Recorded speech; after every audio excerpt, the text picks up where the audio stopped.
There is a kind of love that destroys you. Not because it ends badly, but because it transforms you so completely that the person you were before dies. This is what happened to Rumi, the greatest mystical poet who ever lived. Before the loss, he was a scholar, respected, successful, normal. After the loss, he became something else entirely. What happened to him sounds impossible. A love so intense it shattered his reality. A loss so devastating it destroyed his identity. And on the other side of that destruction, he found what mystics call the beloved. This is not a story about heartbreak. This is a story about what lies beyond it. This is Hikma Horizons. Jalal ad-Din Muhammad Rumi, born 1207 in what is now Afghanistan. By age 37, he had everything a man could want. He was a respected religious scholar, a sheikh, a teacher of Islamic law. Hundreds of students sat before him daily, absorbing his knowledge. He was married, had children, lived a comfortable life in Konya, Turkey. His sermons were eloquent. His understanding of law was precise. But there was something missing. He taught about divine love, but had never experienced it. He spoke of mystical union, but knew it only intellectually. He was like a man describing the ocean, who had never touched water. And then, on November 15, 1244, everything changed. A wandering dervish walked into his life. His name was Shams of Tabriz, and he would destroy Rumi's entire world. The stories say they met in the marketplace. Rumi was riding through on his donkey, surrounded by students.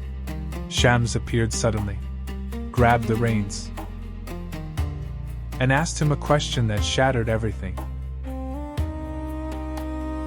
Who is greater, Muhammad the Prophet, or Bayezid the Mystic? Rumi, the scholar, gave the proper answer. Muhammad, of course. The Prophet is incomparable. Shams smiled and responded, Then why did Muhammad cry out, I have not known you as I should have? While Bayezid declared, Glory be to me. How great is my majesty! In that moment, Rumi understood.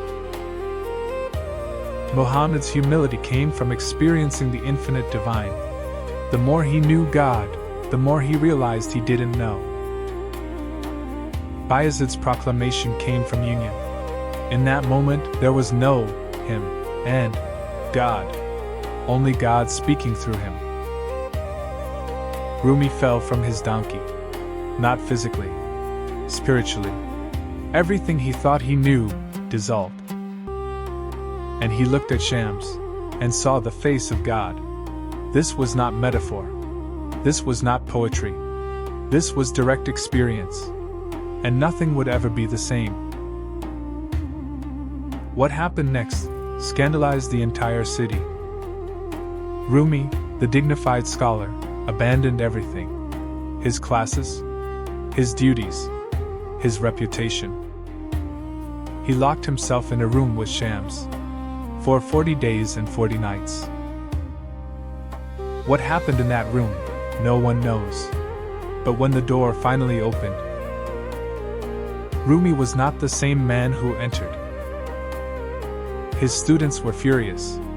What about us? What about your responsibilities? Rumi's family was confused. What has this stranger done to you? The religious authorities were scandalized. This is inappropriate, unacceptable. But Rumi didn't care.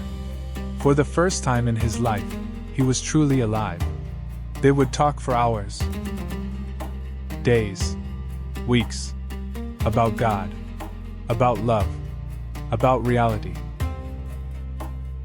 But it wasn't intellectual discussion anymore. It was transmission, soul speaking to soul. Rumi would later write, "I was raw. Shams cooked me. I was a stone. He made me a gem. I was nothing. He made me everything." This was ishq. Not love as we know it, but divine obsession. The kind of love that annihilates you. And then, Shams vanished. December 5, 1248.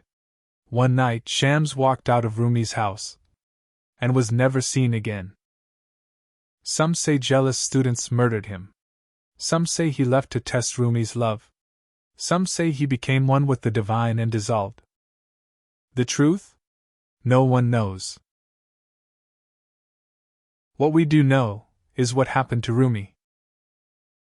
He went mad with grief. He searched the streets of Konya, crying Shams' name. He traveled to Damascus, convinced Shams was there. He wrote letter after letter begging him to return. His family watched helplessly as he deteriorated. His students didn't recognize him anymore. The pain was unbearable. The longing was torture. The absence was annihilation. And in that complete destruction, something impossible happened. One night, in the depths of his grief, Rumi began to spin, slowly at first, then faster, round and round and round. And as he spun, something shifted. He realized Shams had never left. Because Shams was never outside him. Shams was the mirror, showing him what was always inside. The love he felt for Shams was God's love for itself. The longing he felt was the soul's longing for home. The pain of separation was the illusion that there was ever separation at all.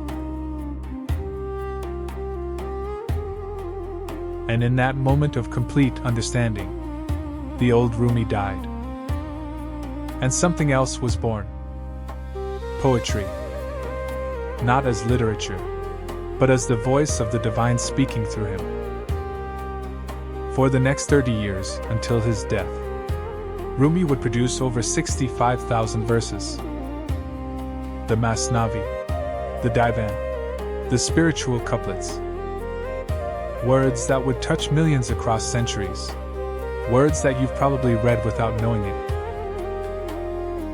But these weren't just beautiful phrases. They were transmissions.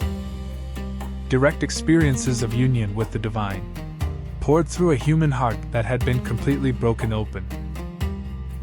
So what does this mean for you? For me? For anyone who has ever lost something, or someone? Rumi's message is this. Your heartbreak is not the end. It's the beginning. The thing you lost, the person, the dream, the identity, was never meant to stay forever. It came to crack you open, to destroy the smaller version of you, to make space for something greater. Rumi would tell you, don't run from the pain, don't numb it, don't avoid it. Don't rush to fill the void. Sit in the fire. Let it burn away everything that isn't essential. Because on the other side of that burning is the person you were always meant to become. You know that longing you feel? That ache that won't go away? Rumi says, good. That longing is holy. It's not a sign something's wrong with you. It's a sign that you remember home. That you know there's something more. And that knowledge, that divine homesickness, is what pulls you toward your transformation. Rumi wrote, don't grieve. Anything you lose comes round in another form. Not the same form. Not the person who left. Not the dream that died. But something better. Something you couldn't have imagined. Something that required the old you to die first. Rumi lost Shams. and gained the universe. He lost his identity as a scholar and became a voice for the divine. He lost his comfortable life and gained eternal life through his words. So if you're in the middle of your own destruction right now, if you've lost something that feels irreplaceable, if you're spinning in the grief and don't know how to stop, keep spinning. This is not the end of your story. This is the chapter where everything changes, where the old you dies, and the real you is born. Rumi's tomb in Konya has an inscription. It says, "Come, come, whoever you are, wanderer, worshipper, lover of leaving. Come even if you've broken your vows 1,000 times. This is not a caravan of despair. Come, come again." This is Hikma Horizons, where heartbreak becomes holy, where loss becomes wisdom, where the wound becomes the light. Until the next horizon, keep spinning.